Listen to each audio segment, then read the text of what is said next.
7টা বজাত কোনে কোনে আহিলে 6টা বজাত কোনে কোনে আহিলে বাপৰে 5টা বজাত আহাটো কোনো নাই বাইদেউ অকল 5টাত আহিছে সঁচাই কৈছে বাপৰে 11টা বজাত অহা কোনোবা আছে নাই তাৰ মানে মিটিং আছিলে 2টা বজাত বাইদেউ সকলে 5টা 6টা 7টা 8টা হাউসফুল হয়নে চকী খালি নাছিল আৰু হাউসফুল হৈ গল যদি ৰাতিপুৱা 7টা বজাত আহিছে 8টা বজাত আহিছে কালি ৰাতি টোপনি হৈছিল নে নাই আপোনালোকৰ কালি ৰাতি টোপনি হৈছিল আপোনালোকৰ কালি ৰাতি এটুকে চিন্তা কৰি আছে যে কেনেকে ৰাতি পুৱাব সোনকালে গৈ চকী ল'ব পাৰো হয় নে নহয় আপোনালোকৰ ইমান উৎসাহ ঘৰৰ মানুহজনকো কি জানি ৰাতিপুৱা চাহটা বনাই দিয়া নাই আৰু দুপৰীয়াৰ ভাত কোনে বনাব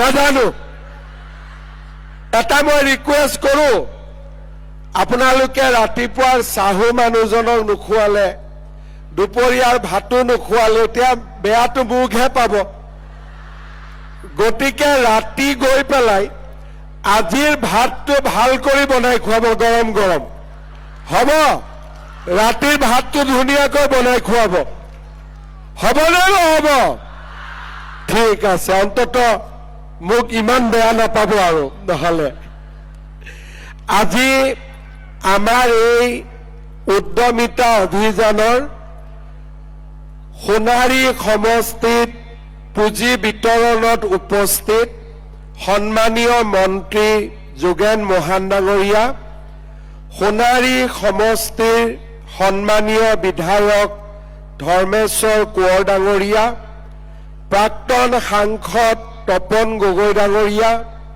প্ৰাক্তন বিধায়িকা নৱনীতা সন্দিকৈ ডাঙৰীয়ানী অনুপ সিং ৰাজপুৰোহিত ডাঙৰীয়া প্ৰেম তামাং ডাঙৰীয়া নিতুমণি প্ৰধান ডাঙৰীয়া নাৰায়ণ লাহন ডাঙৰীয়া লক্ষ্মীনাথ তাছা ডাঙৰীয়া সংগীতা গগৈ ডাঙৰীয়ানী তাৰাচান আগৰৱালা ডাঙৰীয়া তিলক চন্দ্ৰ নেওগ ডাঙৰীয়া দীপুৰঞ্জন মাৰ্কাৰী ডাঙৰীয়া জিলা আয়ুক্ত নেহা যাদৱকে আদি কৰি মঞ্চত উপবিষ্ট বিশিষ্ট ব্যক্তিসকল আইমাতৃসকল আৰু সন্মানীয় যুৱ বন্ধুসকল সুধীবৃন্দ অলপ আগতে কি খবৰ ভাল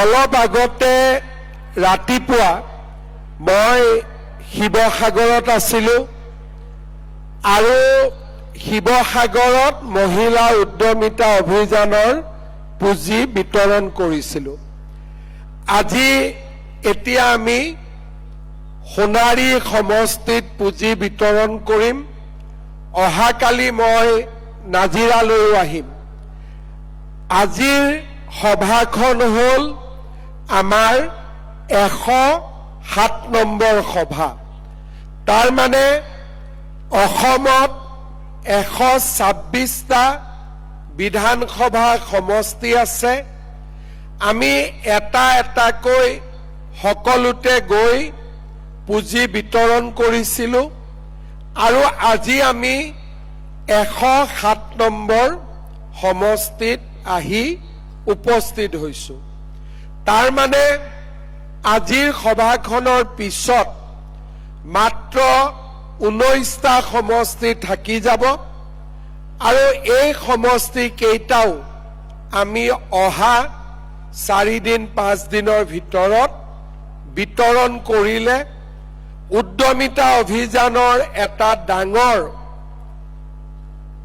পৰ্যায় সুকলমে পাৰ হৈ যাব আমাৰ সোণাৰী সমষ্টিত 28,296 গৰাকী মহিলা এই আঁচনিৰ জৰিয়তে উপকৃত হ'ব। আজি মোক অফিচৰ পৰা জনাইছে যে অনুপস্থিতি একেবাৰে নাই। প্ৰায় 29,000 আই মাতৃ ইয়াতে উপস্থিত আছে। আপোনালোকেও চিন্তা কৰক, ময়ো মোৰ অভিজ্ঞতাৰ কথা কৈছো। 2001 চনত মই প্ৰথম MLA হৈছিলো আৰু 1 চনৰ পৰা অসমৰ চুকে কোণে মই মিটিং কৰিছো। সোণাৰীতো মই 20 বাৰ মানটো আহিছোৱে, কিন্তু এনেকে 29,000 মহিলাৰ কেতিয়াও দৰ্শন হোৱা নাছিল। আজি আমাৰ 29,000 মহিলা একেলগে একেখন মঞ্চতে। আপোনালোকে কেতিয়াবা দেখিছিলে নেকি ইমান মহিলা? আমি এই যাত্ৰাত এতিয়ালৈকে 26 লাখ মহিলাক মই দৰ্শন পালো। আমাৰ মহিলাৰ গাত ভগৱানৰ শক্তি থাকে। আই মাতৃ বুলি ক'লেই আমি সদায় শক্তিৰ প্ৰতিনিধি বুলি ভাবো। আৰু 25 লাখ মহিলাক একেলগে দৰ্শন কৰিব পোৱা মোৰ কিমান ডাঙৰ ভাগ্য আছিলে, মই কথাৰে প্ৰকাশ কৰিব নোৱাৰো। মানুহটো বহুত দেখিছো, কিন্তু যোৱা 2 মাহত 25 লাখ মহিলাক এনেকৈ মনৰ 2 আষাৰ কোৱাৰ মোৰ সৌভাগ্য হ'ল। আৰু মই দেখা পাইছো মহিলাসকলে কথাখিনি শুনিছেও আৰু আগবাঢ়ি যাবলৈও সংকল্পও গ্ৰহণ কৰিছে। আমাৰ উদ্দেশ্যটো কি? আপোনালোকক মাতি আনিলো, 10,000 টকা দিলো, 2 দিন পিছত টকাও খৰচ হৈ গ'ল আৰু আমিও পাহৰি গলো। এইটো আমাৰ উদ্দেশ্য নহয়। আজি হৈছে আৰম্ভণি। তাৰমানে আজি যে আমি 28,000 মহিলা ইয়াত আহিলো, এইটো হ'ল আৰম্ভণি। শেষ কেতিয়া হ'ব?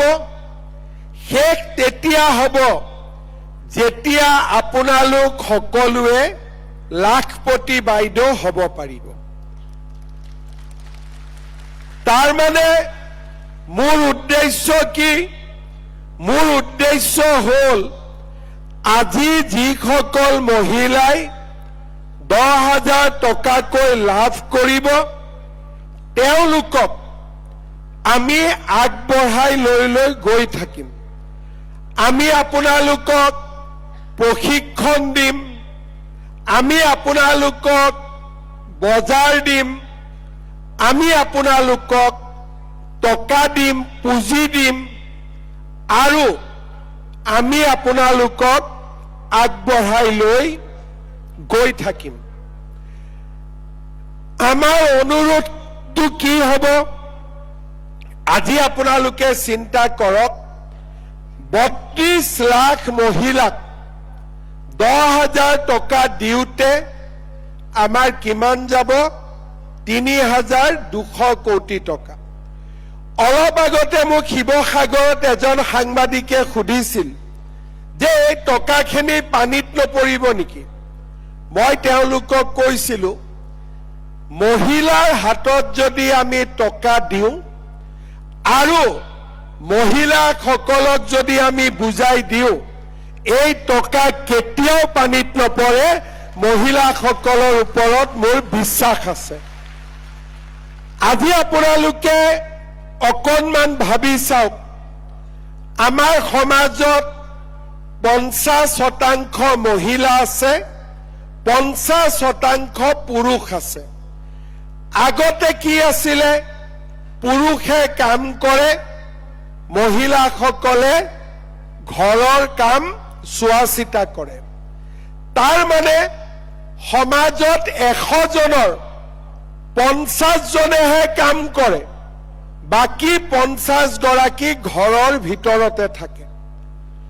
তাৰ মানে 100 জনে মিলি আমি যি কৰিব পাৰো 50 জনে কিমান কৰিব, তাৰ আধা কৰিব পাৰিব। কিন্তু 100 জনে যদি একেলগে কিবা এটা কাম কৰিব আৰম্ভ কৰে, আমি 50 জনে যি কাম কৰিব 100 জনে তাৰ কাম দুগুণ কৰিব। ঘৰত গিৰিয়েক আৰু ঘৈণীয়েক আছে, গিৰিয়েকে কাম কৰে, ঘৈণীয়েক ঘৰত থাকে। কিন্তু যদি ঘৈণীয়েক গিৰিয়েক দুয়োগৰাকীয়ে কাম কৰে, ঘৰখনত উপাৰ্জন বাঢ়িব, মহিলাগৰাকীৰ সন্মান বাঢ়িব। আমাৰ সমাজত আজিও উপাৰ্জন কৰা মানুহজনক গুৰুত্ব বেছি দিয়া হয়। যাৰ বেংকৰ একাউণ্টত টকা আহে, যোনে দৰমহা পায়, যোনে উপাৰ্জন কৰে, সমাজে তাক আগত স্থান দিয়ে। আৰু যোনে উপাৰ্জন নকৰে তেওঁক সমাজে দ্বিতীয়ত স্থান দিয়ে। উপাৰ্জন কৰা মানুহজনে সদায়েই উপাৰ্জন নকৰা মানুহজনৰ ওপৰত নিজৰ নৈতিক অধিকাৰ সাব্যস্ত কৰে যে তোক মই খুৱাই আছো।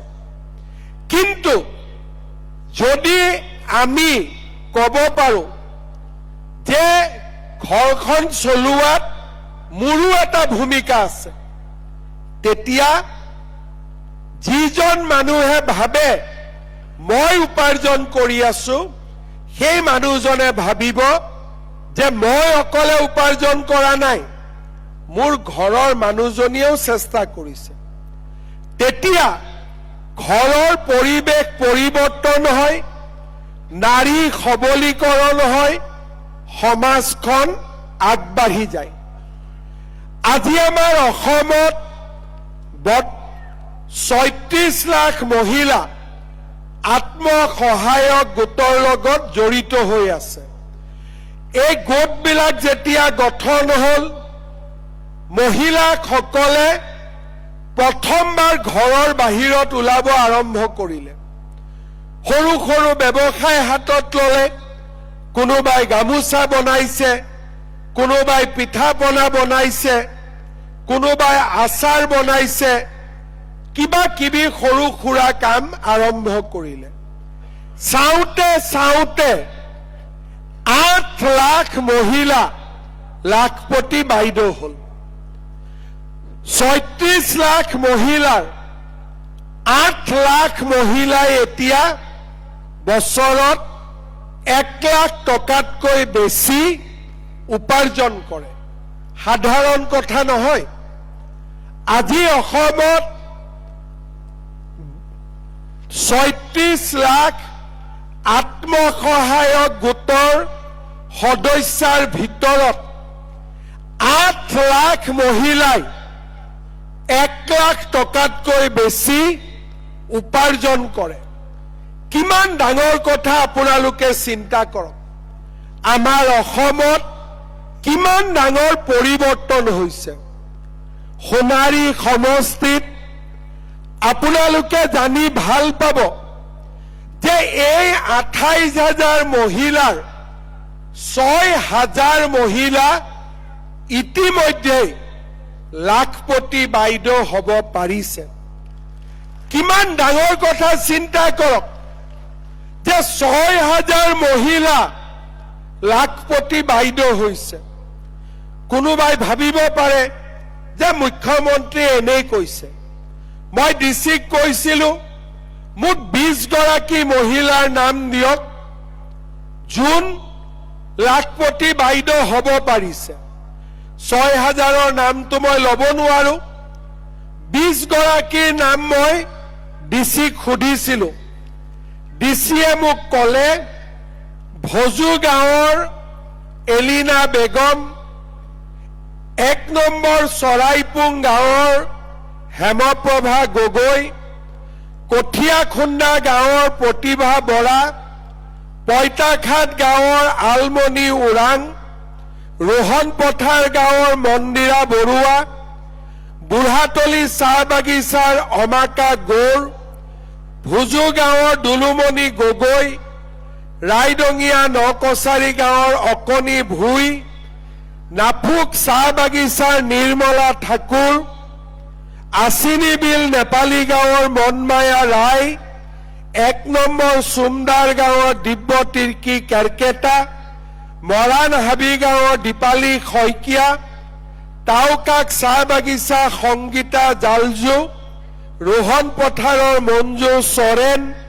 টিয়ক বালিজান গাঁৱৰ ৰাণুবালা দাস, বুঢ়াচালি গাঁৱৰ বিদিশা বৰুৱা, নাহৰপুখুৰী চাংমাই গাঁৱৰ জুনু চেতিয়া, ৰোহন পথাৰ গাঁৱৰ বিজুমণি বৰুৱা, বুঢ়াচালি চাহ বাগিচাৰ সীমা ভূমিজ, লাহদৈগড় গাঁৱৰ তৰা দেৱী ৰায়।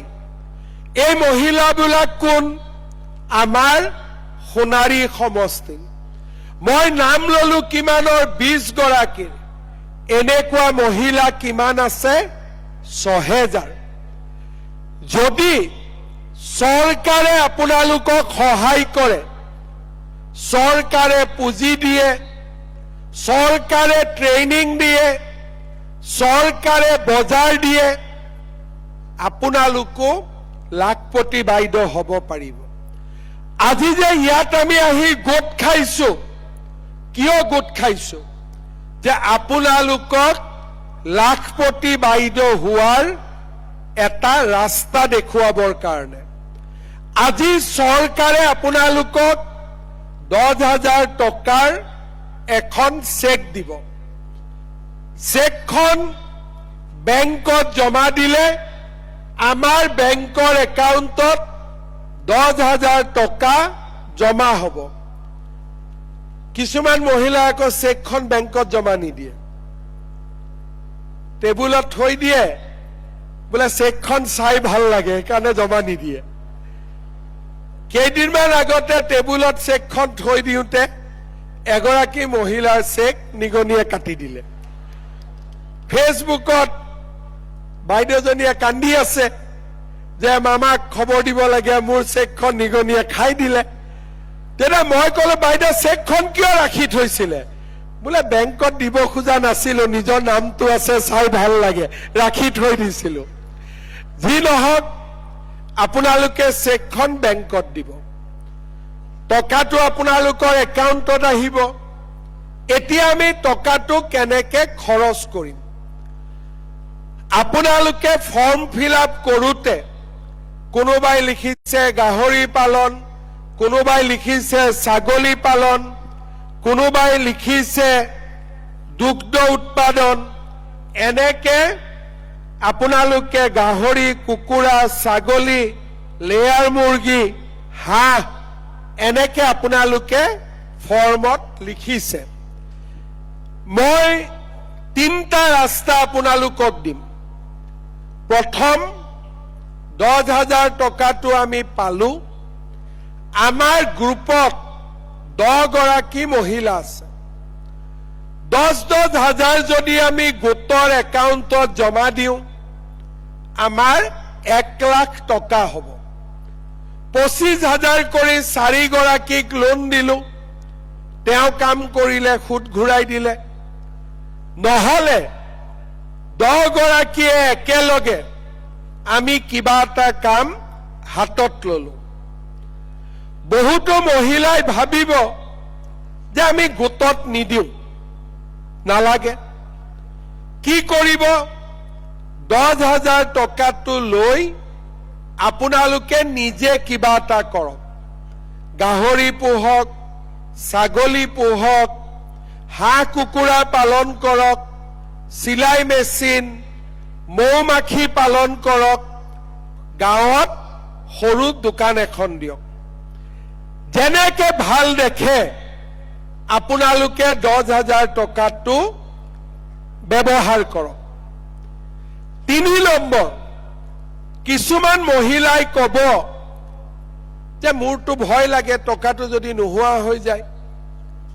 আপোনালোকৰ ঘৰৰ মানুহজনৰ কিবা এটা ব্যৱসায় আছে, ফিচাৰী আছে, খেতি আছে, কোনোবাই ৰিক্সা চলায়, কোনোবাই ই ৰিক্সা চলায়, কোনোবাই সৰু দোকান দিয়ে, কোনোবাই গাড়ী চলায়, যি আছে মানুহজনৰ যি ব্যৱসায় আছে সেই ব্যৱসায়ত আপোনালোকে 10,000 টকাটো দি দিয়ক। ঘৰৰে পইচা, ঘৰৰ কামতে ব্যৱহাৰ হ'ল। তাৰমানে মই কি কলো, গোটত দিয়ক, নিজে কৰক, নহলে স্বামীৰ লগত লগ লাগি কিবা এটা কাম আৰম্ভ কৰক, বা যি কাম আছে তাতে এই টকাটো ব্যৱহাৰ কৰক। 7 মাহ পিছত, 8 মাহ পিছত আমি আপোনালোকৰ ওচৰলৈকে আহিম। ক'ত যাম? আপোনালোকৰ ঘৰে ঘৰে যাম। চাহ তাহ খুৱাব আৰু গলে।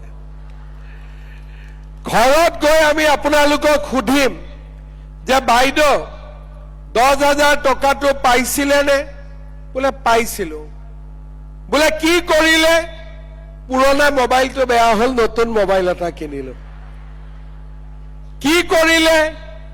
বোলে বিহু আহিলে কাপোৰ কিনিলো। ভাল কথা। পৰীক্ষাত ফেল। আৰু এগৰাকী মহিলাৰ তাত গলো। বোলে কি কৰিলে?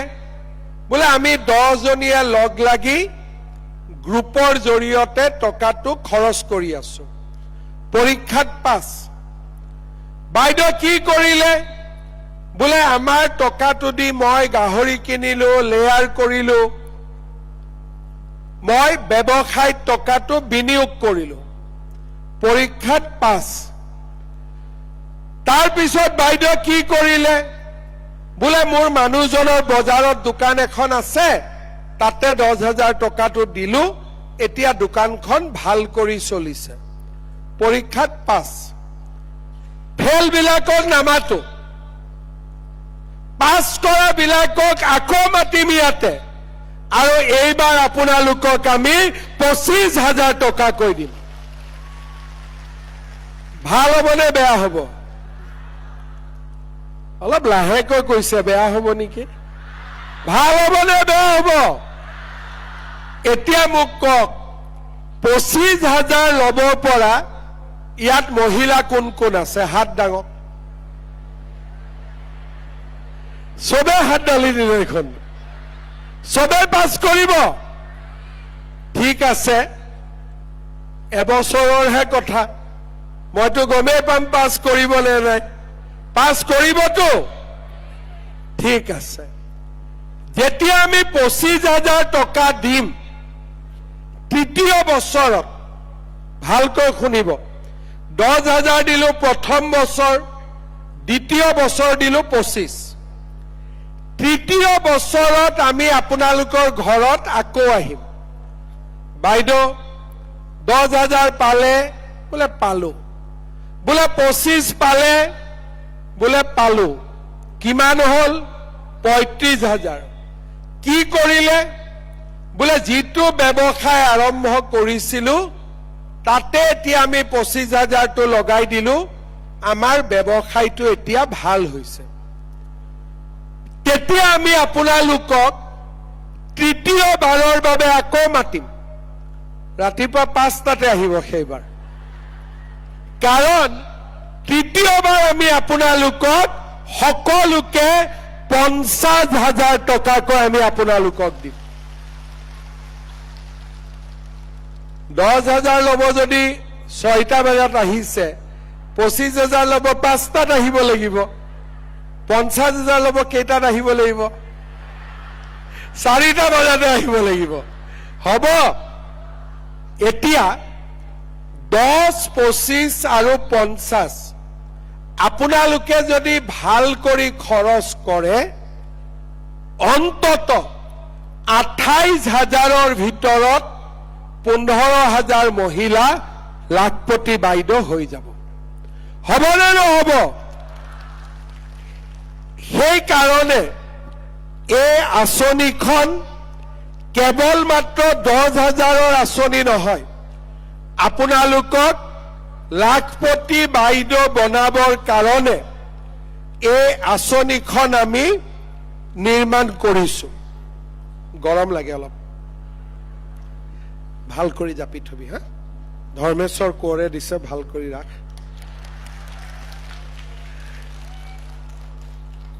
ধৰ্মেশ্বৰ কোঁৱৰে মিটিংখন ভাল কৰি অৰ্গেনাইজ কৰিছে, হয় নে নহয়? দিয়ক ধৰ্মেশ্বৰ কোঁৱৰৰ কাৰণে এটা তালি বজাই দিয়ক। এতিয়া এই মাহত পালো 10,000 টকা, ভৱিষ্যতে পাম 25-50। কিন্তু অৰুণোদয় পাই থকা সকলে এই মাহত কিমান পাব আকৌ নতুন কৰি?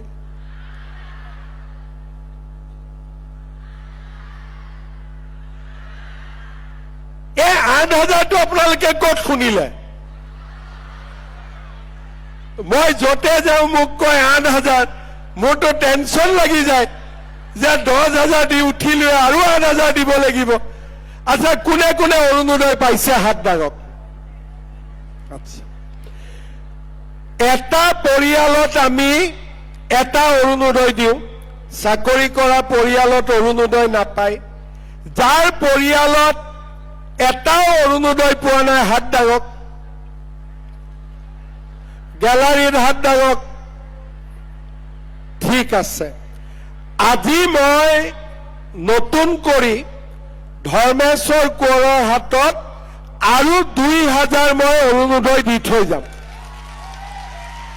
যাতে আপোনালোকে নোপোৱা সকলেও পাব পাৰে। পিছত যদি কেইটামান থাকি যায় তেওঁলোককো মই দিয়াৰ পিছত ব্যৱস্থা কৰি দিম, আপোনালোকে চিন্তা নকৰিব, ঠিক আছে? এতিয়া 8,000 টকাটো কাক কাক লাগিব? আৰে এইটোও চবকে লাগিব। আকৌ বাগানৰ মাকসকলে এটিকলি দুটিপাতো পালে, এইটো নালাগে নেকি আৰু 8,000টো? লাগিব নে নালাগে? এইটো নিদিয়াকৈ নহব। যিসকলে 10,000 পালে তেওঁলোকক 8,000টো নিদিলেও হবনে নাই? কিছুমানৰ মতে হব নেকি, লাহেকৈ কৈছে। নহব, লাগিব। ঠিক আছে, লাগিব যদিতো দিব লাগিব, আৰু কি কৰিব, হয়নে নহয়? এতিয়া মোক আগত কওক, আগত কোনোবা চৰকাৰে কেতিয়াবা একেটা মাহতে 10,000, 8,000 দিছিলে নেকি আপোনালোকক? অলপ ভাল কৰি চিন্তা কৰি কওক, কেতিয়াবা দিছিলে নেকি আপোনালোকক? নাই দিয়া। বিনামূলীয়া চাউল আগতে কোনোবাই দিছিলে নেকি আপোনালোকক? 100 টকাত দালি, চেনি, নিমখ কোনোবাই দিছিলে নেকি আগতে? 100 টকাত দালি, চেনি, নিমখ কোনে কোনে কিনিছে হাত দাঙকচোন। চবে কিনিছে। বজাৰতকৈ দালিটো ভাল নে বেয়া? চেনিটো ভাল নে বেয়া? নিমখটো ভাল নে বেয়া? আৰু কি লাগিব আপোনালোকক? কি লাগিব আৰু?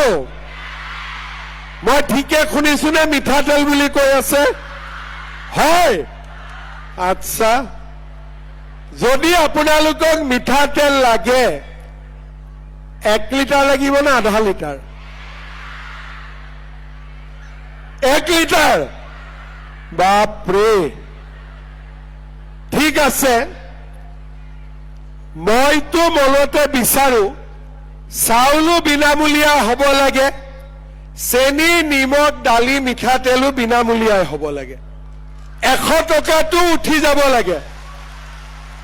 ভাল হ'ব নে বেয়া হ'ব? আচ্ছা, এতিয়া আচল কথাটো কওক, এইবিলাক পাবৰ কাৰণে এবাৰ ইলেকশ্যনত কাক ভোট দিব লাগিব? কাক ভোট দিব লাগিব? কংগ্ৰেছে আমাক কি দিছিলে?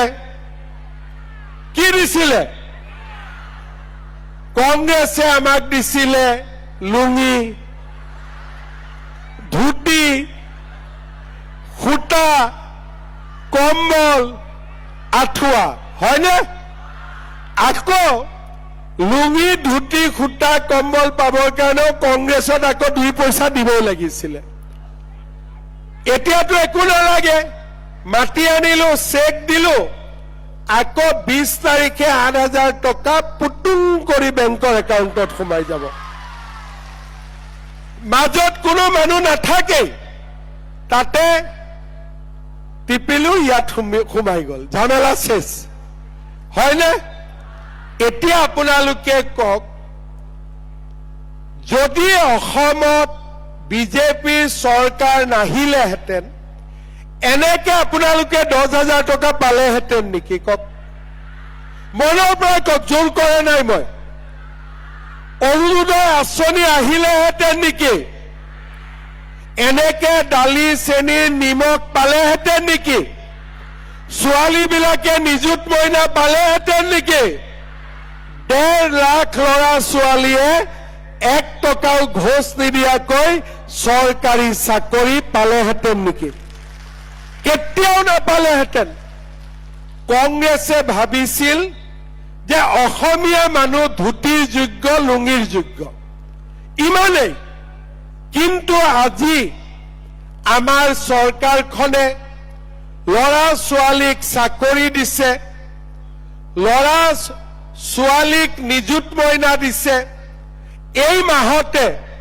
ল'ৰাক পঢ়িবৰ কাৰণেও আমি বাবু আঁচনি দি আছো এই মাহতে 2-4 দিন পিছতে এতিয়া আপোনালোকে চিন্তা কৰক আগতে আমাৰ গাঁৱত বহুত ঘৰ আছে অতিথি এজন আহিছে বোলে বহক চাহ খাওক পাকঘৰত গৈছো চেনি নাই আকৌ বাতিটোলৈ ওচৰৰ মানুহৰ ঘৰত দৌৰ মাৰিছো আমাৰ বাগানত চেনিৰ দাম বেছি কাৰণে মানুহে চেনি দি চাহে নাখায় নিমখে দিয়ে চাহ খায় হয় না নহয় আজি অসমত আমি এটা এটাকৈ মহিলাসকলৰ দুখ আমি দূৰ কৰিব চেষ্টা কৰিছো পাকঘৰত যাতে খোৱা বস্তুখিনি থাকে নামঘৰটো যাতে ধুনীয়া হয় আৰু মহিলাসকলেও যাতে সমাজৰ উন্নয়নত বৰঙণি যোগাব পাৰে আজি আপোনালোকে চাওক আমাৰ সোণাৰী সমষ্টিত 31,323 গৰাকী মহিলাই অৰুণোদয় পাইছে 28,000 মহিলাই লাখপতি বাইদেউ পাব 2,000 অৰুণোদয় মই নতুনকৈ দিম 33,000 হ'ব নিযুত মইনা 2,118 গৰাকী ছাত্ৰীয়ে পাইছে আৰু আমাৰ 1 কেজি দালি চেনি নিমখ চাউল বিনামূলীয়াকৈ 52,000 আজি পৰিয়ালে লাভ কৰিছে দৰিদ্ৰ আৰু মধ্যবিত্ত শ্ৰেণীৰ কাৰণে ইমান সুবিধা আগত কোনো চৰকাৰে দিয়া নাছিল এইবাৰতো ময়ো অসমৰ প্ৰথমবাৰ মুখ্যমন্ত্ৰী হৈছো ভাল কৰি বুজিয়ে পোৱা নাছিলো 2-3 বছৰ তাৰ মাজতে ইমানখিনি কৰিলো সেইকাৰণে মই মানুহক কৈ থাকো যে এইবাৰ যি দেখিছে সেইখিনি নিত্য নাটিকা নাটকখন অহা 5 বছৰতে হ'ব আমি আৰু কৰিম ৰাইজক আমি আৰু আগুৱাই লৈ যাম অকল যে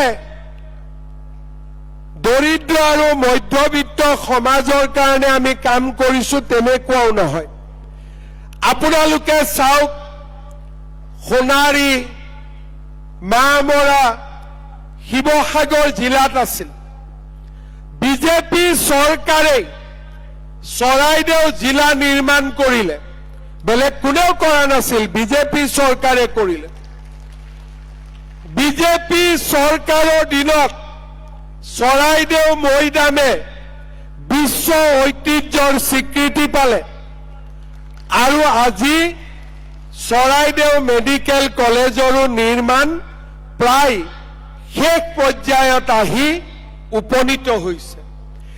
আজিৰ দিনটোত আমি বাগিচাৰ কাৰণে 15টা জগন্নাথ স্কিল চেণ্টাৰ, আমাৰ কানু টি ষ্টেটত মডেল ছেকেণ্ডাৰী স্কুল, জিলা পৰিষদৰ নতুন বিল্ডিং আৰু তপন গগৈ ডাঙৰীয়া বিধায়ক থাকোঁতে আৰম্ভ কৰা নাৰ্ছিং ইনষ্টিটিউট, এই গোটেইবোৰ আজি আমি ইয়াতে উদ্বোধন কৰিলোঁ। আৰু আপোনালোকৰ বাবে অতিকে প্ৰয়োজনীয় আমাৰ ধোদৰালি সাপেখাতি চাৰিআলিৰ পৰা বৰহাট লেফেৰা তিনিআলিলৈ আজি ৰাস্তা নতুনকৈ বনাবৰ কাৰণে 40 কোটি টকা আমি ইয়াতে অনুমোদন দিলোঁ। আমাৰ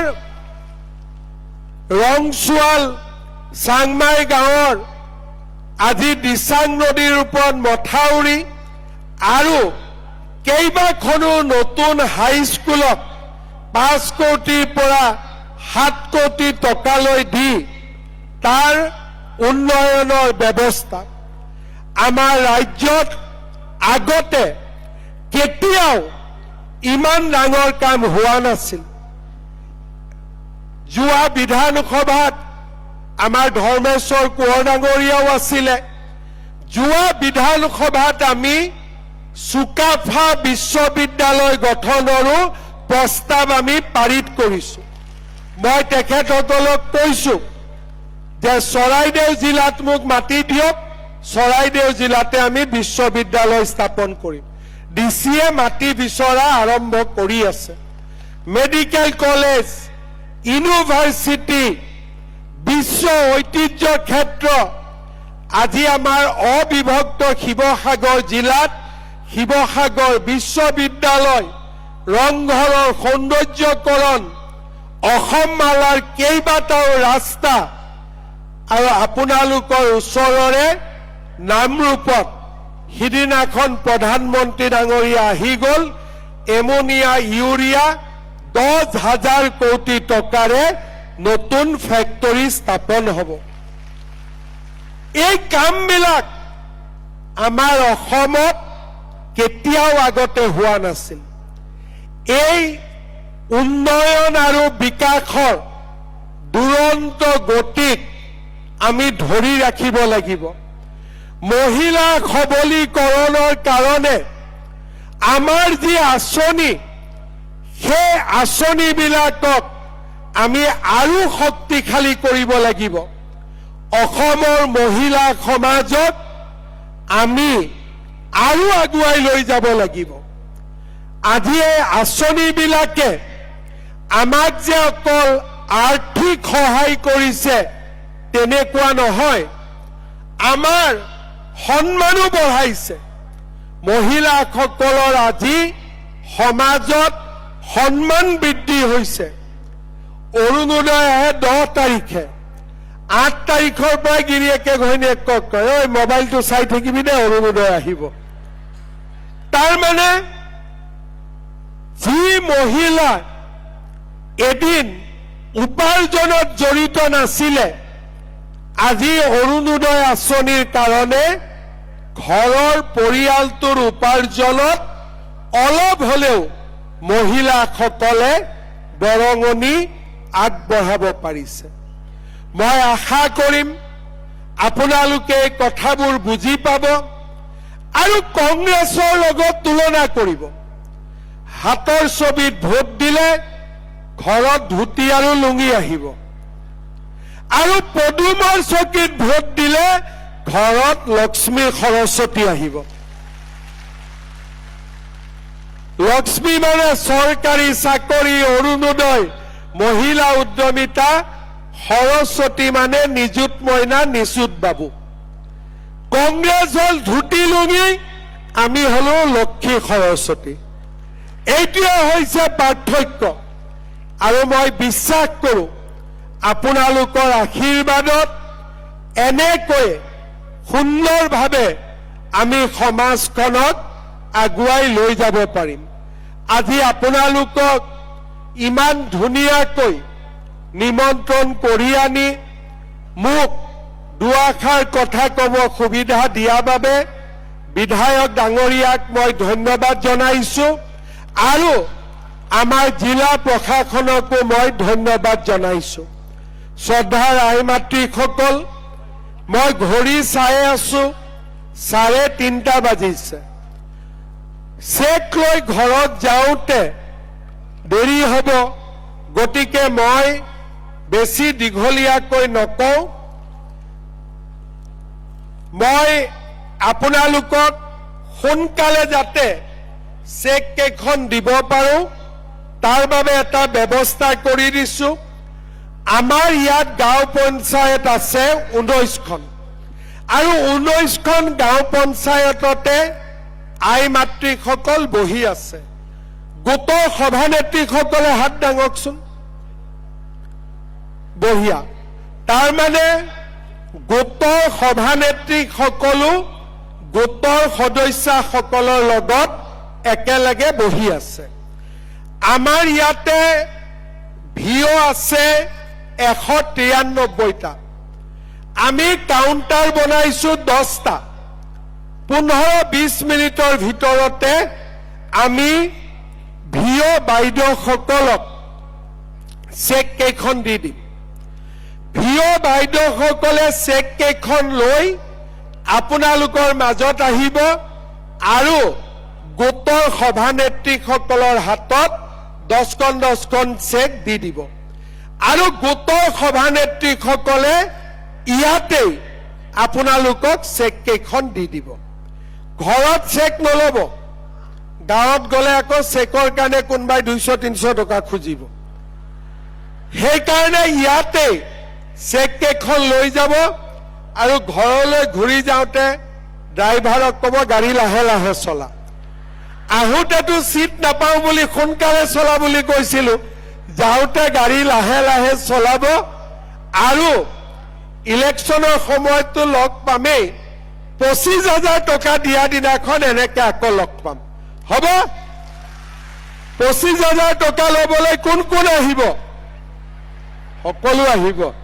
ঠিক আছে, মোৰ লগত সকলোৱে একেলগে ক'ব, ভাৰত মাতা কি, ভাৰত মাতা কি, নৰেন্দ্ৰ মোদী, নৰেন্দ্ৰ মোদী। বহুত বহুত ধন্যবাদ। জয় হিন্দ, বন্দে মাতৰম।